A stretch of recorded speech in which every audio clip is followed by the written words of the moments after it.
T20 క్రికెట్లో ఎప్పుడు ఏం జరుగుతుందో ఎవ్వరికీ తెలియదు.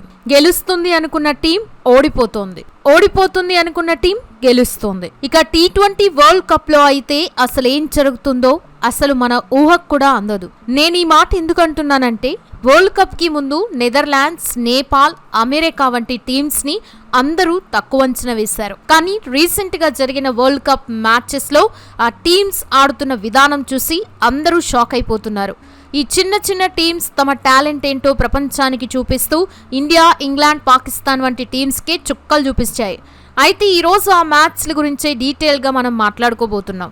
ఈ వరల్డ్ కప్లో మిమ్మల్ని బాగా ఇంప్రెస్ చేసిన టీం ఏదో కామెంట్ చేసి వీడియోని ఎండ్ వరకు చూడండి. ఈ టీ20 వరల్డ్ కప్ 2026లో జరిగిన మొదటి మ్యాచ్ డీటెయిల్స్ విషయానికి వస్తే, ఫస్ట్ మ్యాచ్ పాకిస్తాన్కి నెదర్లాండ్స్కి మధ్య జరిగింది. ఈ మ్యాచ్లో టాస్ గెలిచి పాకిస్తాన్ బౌలింగ్ తీసుకోగా ఫస్ట్ బ్యాటింగ్ చేసిన నెదర్లాండ్స్ టీం మొదట్లో తమ బ్యాటింగ్తో కాస్త తడబడింది.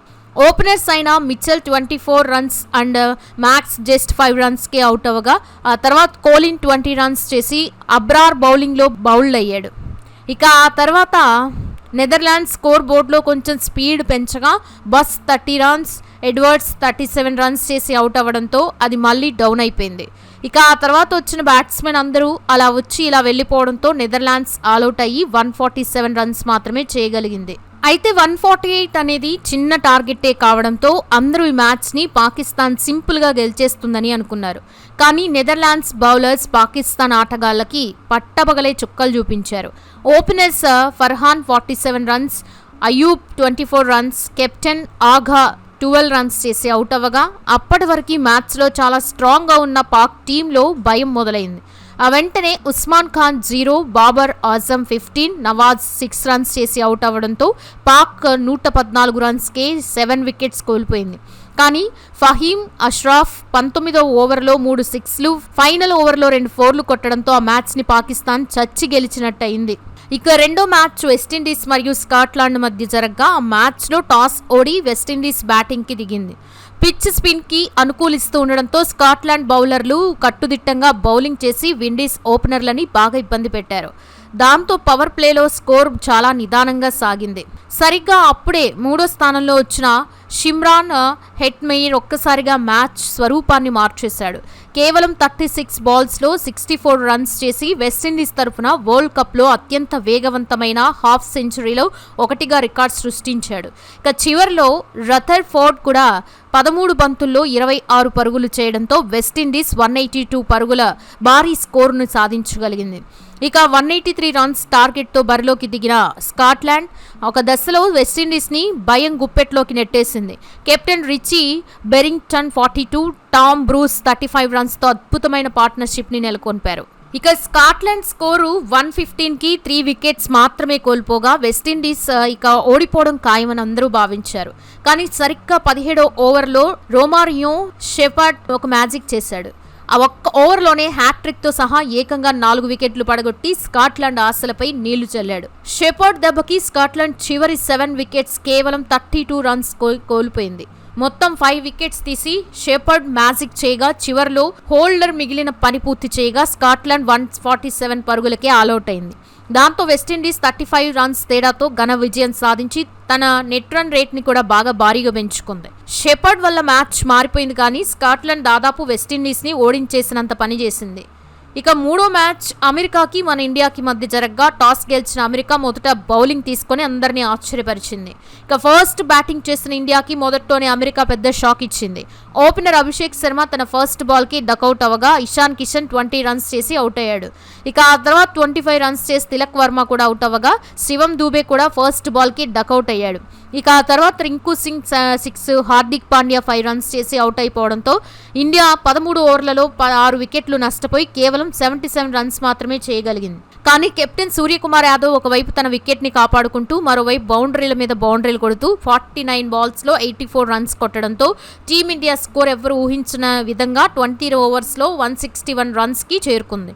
ఇక ఆ తర్వాత అమెరికా టీం బ్యాటింగ్కి దిగ్గా మిలింద్ కుమార్ 34, సంజయ్ 37, శుభం 37 రన్స్ చేసి అవుట్ అవ్వగా, మిగిలిన వాళ్ళందరూ అలా వచ్చి ఇలా వెళ్ళిపోయారు.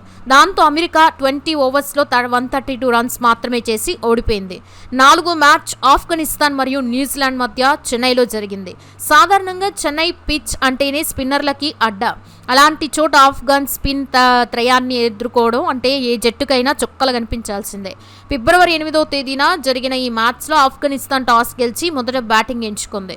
ఓపెనర్లు గుర్బాజ్ జద్రాన్ ఇన్నింగ్స్కి నిలకడగా ప్రారంభించి మంచి స్టార్ట్ ఇచ్చారు. అయితే అసలైన విధ్వంసం 1 డౌన్లో వచ్చిన గుల్బాదిన్ నైబ్ మొదలుపెట్టాడు. న్యూజిలాండ్ స్టార్ పేసర్లు ఫెర్గూసన్ బౌల్డ్ వేసిన బాల్స్ని ఏమాత్రం లెక్క చేయకుండా స్టేడియం బయటికి పంపాడు. కేవలం 38 బంతుల్లోనే 4 4లు 5 6లతో 63 రన్స్ బాది చెన్నైలో ఆఫ్ఘనిస్తాన్కి 182 పరుగుల రికార్డు స్కోర్ని అందించాడు. ఇక 183 రన్స్ భారీ లక్ష్యంతో చేసింగ్కి దిగిన న్యూజిలాండ్ మొదట్లోనే ఓపెనర్ ఫిన్ అలెన్ని కోల్పోయిన డేవాన్ కాన్వే ఇన్నింగ్స్ని చక్కదిద్దాడు. కానీ అసలైన ఆట టీమ్ సెఫర్టీ క్రీజ్లోకి వచ్చిన తర్వాతే మొదలైంది. సీఫెట్, రషీద్ ఖాన్, ముజీబ్ లాంటి స్పిన్నర్లను అస్సలు సెటిల్ అవ్వనివ్వలేదు. ముఖ్యంగా రషీద్ ఖాన్ ఓవర్లో అతను కొట్టిన వరుస 6లు మ్యాచ్ స్వరూపాన్నే మార్చేశాయి. కేవలం 32 బంతుల్లో 65 రన్స్ చేసి మ్యాచ్ని కివీస్ వైపు తిప్పేశాడు. గ్లెన్ ఫిలిప్స్ కూడా 42 రన్స్తో అద్భుతమైన సపోర్ట్ ఇవ్వడంతో ఇంకా 13 బాల్స్ మిగిలిండగానే న్యూజిలాండ్ భారీ లక్ష్యాన్ని ఛేదించింది. ఇక ఆ తర్వాత జరిగిన ఇంగ్లాండ్ వర్సెస్ నేపాల్ మ్యాచ్ అయితే ఒక పర్ఫెక్ట్ థ్రిల్లర్ అని చెప్పొచ్చు. ఈ మ్యాచ్లో పసికూన నేపాల్ జట్టు ప్రపంచ ఛాంపియన్ ఇంగ్లాండ్ని గడగడలాడించింది. ఈ మ్యాచ్లో టాస్ గెలిచిన నేపాల్ మొదట బౌలింగ్ ఎంచుకోగా ఇంగ్లాండ్ ఓపెనర్లు ఫిల్ సాల్ట్ మరియు జోస్ బట్లర్ పవర్ ప్లేలో విధ్వంసం సృష్టించి కేవలం 6 ఓవర్స్లోనే స్కోర్ని 60 దాటించారు. అయితే నేపాల్ స్పిన్నర్లు సందీప్ లామిచేన్ మరియు సోంపాల్ కామి రంగంలోకి దిగాక సీన్ మారిపోయింది. వీళ్ళు అద్భుతంగా బౌలింగ్ చేసి ఇంగ్లాండ్ జోరుకు బ్రేక్లేశారు. చివరిలో హ్యారీ బ్రూక్, లివింగ్ స్టోన్ మెరుపులు మెరిపించడంతో ఇంగ్లాండ్ 184 రన్స్ పోరాడి స్కోర్ని సాధించింది. అయితే ఈ స్కోర్ చూసి అందరూ ఈ మ్యాచ్లో నేపాల్ని తక్కువ అంచనా వేశారు. అందుకు తగ్గట్టే నేపాల్ బ్యాటింగ్కి వచ్చి 30 రన్స్కే 2 వికెట్స్ కోల్పోయింది. కానీ అప్పుడే అస్సలు సినిమా స్టార్ట్ అయింది. నేపాల్ కెప్టెన్ రోహిత్ పౌడెల్ మరియు దీపేంద్ర సింగ్ ఐరీ కలిసి ఇంగ్లాండ్ బౌలర్లకి చుక్కలు చూపించారు. ముఖ్యంగా మార్క్ వుడ్ వేసిన 150 కిలోమీటర్ల ఫాస్ట్ బాల్స్ ని కూడా ఐరీ స్టాండ్స్ లో పంపించిన తీరు అమోఘం. వీరిద్దరూ కలిసి 80 రన్స్ పార్ట్నర్షిప్ నెలకొల్పి నేపాల్ని విజయానికి దగ్గరగా తెచ్చారు. చివరిలో కుషాల్ మల్లా, గుల్షన్ జూ సిక్సర్లతో విరుచుకుపడడంతో ఇంగ్లాండ్ ఫీల్డర్లు ఒత్తిడిలో క్యాచ్లు కూడా వదిలేశారు. చివరి ఓవర్లో నేపాల్ విజయానికి 10 పరుగులు కావాల్సి వచ్చింది. దాంతో అందరూ ఈ మ్యాచ్ నేపాల్ గెలుస్తుంది, ఇంగ్లాండ్ పరువు పోయిందనుకున్నారు. కానీ ఇంగ్లాండ్ బౌలర్ శామ్ కర్రన్ మ్యాచ్ని మార్చేశాడు. దాంతో ఇంగ్లాండ్ 4 రన్స్ తేడాతో నేపాల్ మీద అతి కష్టంగా గెలిచింది. ఇక ఈ మ్యాచ్లో నేపాల్ ఓడిపోయిన వాఖండేలో అందరి మనసుల్ని గెలుచుకుంది. ఆ తర్వాత జరిగిన శ్రీలంక వర్సెస్ ఐర్లాండ్ మ్యాచ్లో శ్రీలంక టాస్ గెలిచి మొదట బ్యాటింగ్ ఎంచుకుంది. బ్యాటింగ్కి కష్టంగా ఉన్న పిచ్పై నిస్సాంక, కుషాల్ మరియు పెరీరా త్వరగా అవుట్ అవ్వడంతో లంక ఇబ్బందుల్లో పడింది. కానీ అలాంటి సమయంలో కుషాల్ మెండిస్ ఒక గోడలాగా నిలబడి 42 బాల్స్ 56 పరుగులు చేసి ఇన్నింగ్స్ని ఆదుకున్నాడు. చివరిలో అసలంక, శనక మెరుపులు మెరిపించడంతో శ్రీలంక 163 రన్స్ స్కోర్ని సాధించగలిగింది. ఇక 164 రన్స్ చేజింగ్కి దిగిన ఐర్లాండ్ని ఆరంభంలో పాల్ స్టర్లింగ్ తన సిక్సర్లతో లంకను భయపెట్టాడు. కానీ మహేష్ తీక్షణ అతన్ని అవుట్ చేసి శ్రీలంకకి మొదటి బ్రేక్ ఇచ్చాడు. ఆ తర్వాత అసలైన హస్రంగ షో మొదలైంది. హస్రంగ తన గూగ్లీలతో సెటిల్ అయిన బ్యాటర్లని అవుట్ చేసి ఐర్లాండ్ నడ్డి విరిచాడు. ముఖ్యంగా ఆయన 14వ ఓవర్లో 2 వికెట్లు పడడంతో మ్యాచ్ పూర్తిగా శ్రీలంక వైపు తిరిగింది. అలా ఒక దశలో 110 పరుగుల వద్ద పటిష్టంగా ఉన్న ఐర్లాండ్ లంక వేసిన స్పిన్ దాటికి చివరి 7 వికెట్లను కేవలం 33 రన్స్కే కోల్పోయింది. చివరిలో మతీషా పతిరానా తన యార్కర్లతో మిగిలిన పని పూర్తి చేయడంతో ఐర్లాండ్ 143 పరుగులకే ఆల్అౌట్ అయింది. దాంతో శ్రీలంక ఈ మ్యాచ్ని 20 రన్స్ తేడాతో గెలిచింది. సో ఇది ఫ్రెండ్స్, ఈ వీడియో మీకు నచ్చితే లైక్ చేసి ఇలాంటి మరెన్నో ఇంట్రెస్టింగ్ వీడియోస్ కోసం మన ఛానల్ని సబ్స్క్రైబ్ చేసుకోండి.